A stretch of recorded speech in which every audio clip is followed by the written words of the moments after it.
সেয়া আমাৰ মানুহজনীয়ে বাৰীৰ লাই পাত ছিঙিবলৈ গৈছে। বাৰী বুলিয়ে কৈছোঁ আৰু অকণমানি বাৰী।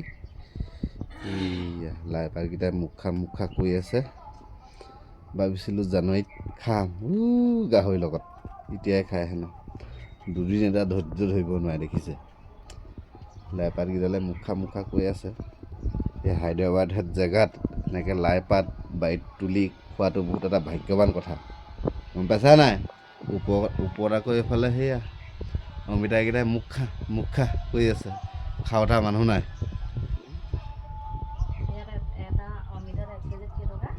এক কেজিত পকা অমিতাটো 80 টকা। ইয়াত পাওঁতেনে এতিয়া থাকোঁতেনে খাব পৰা নাই।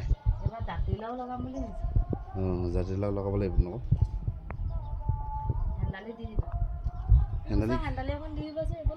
ক'ৰপৰা দিবা হেন্দালি?